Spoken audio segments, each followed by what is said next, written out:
home. Take me back to a day when we weren't alone. Take me back to an age when the world felt small. Way back before we blew it all. Okay guys, welcome to another video. Today we're down here at the sewer pipe mark in the Ribbleestuary down from St Anne's. You might recognise the mark. I've fished it before, and we're fishing for flounder with the chance of a place, because a fair few of those have been coming out, so that'd be nice. Maybe enough chance of a bass. I imagine flounder and eels mostly, but we're going to give it a go. I've just popped the two rods out behind me, both on mackerel. And yeah, we should give it a go. I apologise for not putting a video up last week. I was busy buying a new boat, which is exciting, so I didn't really get around to it. But yeah, let's get stuck into the fishing and see how we do.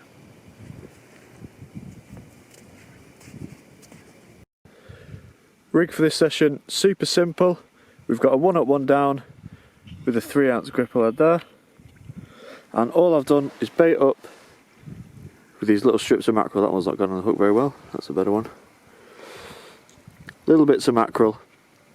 I've not been able to get worm for a while, and it really doesn't seem to have affected my fishing. These flatfish seem to take these bits of mackerel just as readily as worm. It's really surprised me.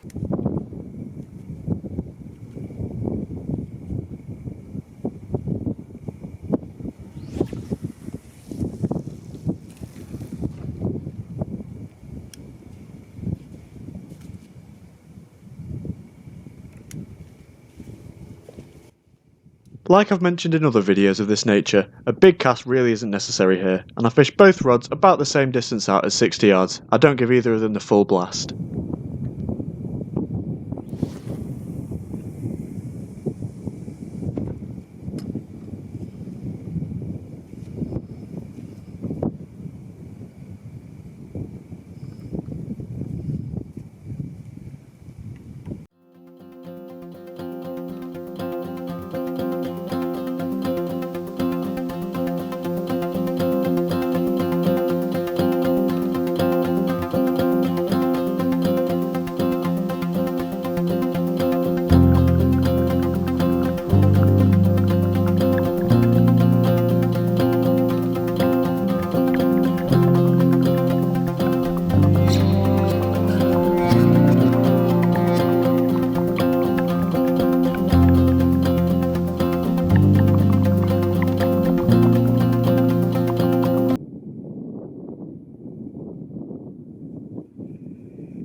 There we go, first fish of the session.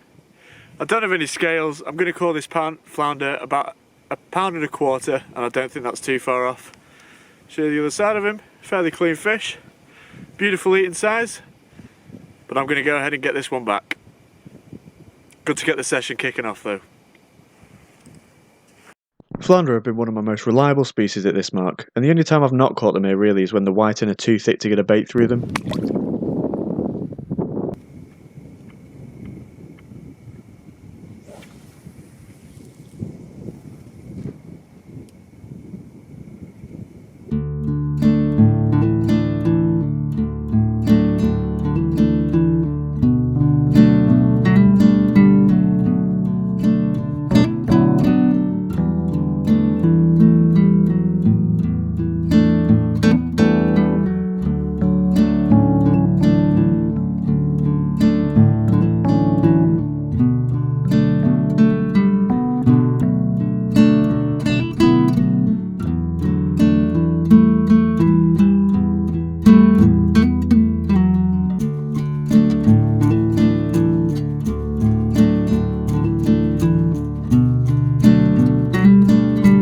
Well, just one thing I've just noticed and just thought about that I thought might be worth a quick mention is, obviously as you can probably see today I'm fishing in a fog bank. Now, I've got 360-degree lack of visibility right now. St Anne's is somewhere up there, but I can't see it now. This is a very simple beach and I know it quite well, so it's a simple walk back up.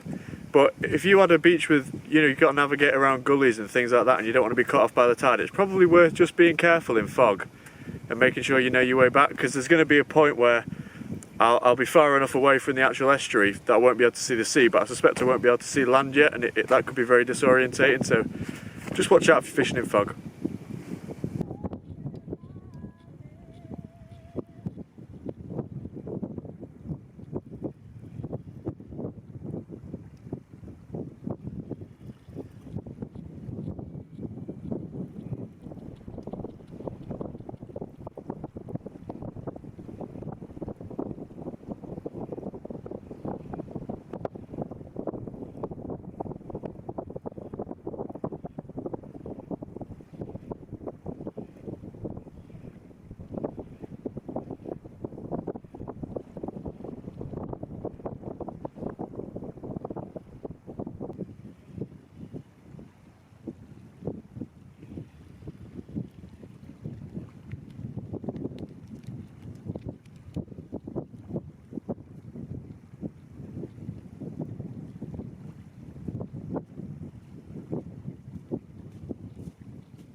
There we go, 2 more flounders, double bubble, that's great.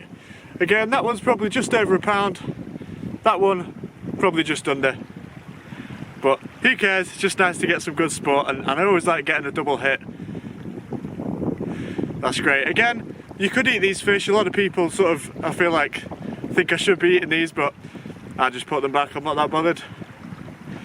Let's put them back, and the water's quite clear, so I'll try and film them swimming away. This clip doesn't really do it justice, but I just thought this would show how well the flounder camouflage on top of that sand, even when they're just on top, not buried into it.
Well guys, that brings us to an end of another good session. We had 3 flounder, which I don't think is too bad. I was just fishing really to get out and put some fish on the bank. No place, but not to worry. I've never had a place from this mark before, so I was hedging my bets a bit there, but I always enjoy coming down to fish this mark. It was quite nice, especially in the fog. I felt very sort of out of all the, you know, hustle and bustle. So we've had a good session. I appreciate you watching, thank you very much, and I will hopefully see you next time. I would fish a little bit longer, but as you can see behind me, once we get onto this flat bit of beach, the tide absolutely races up, so yeah, we'll call that a day. Thanks for watching, and goodbye.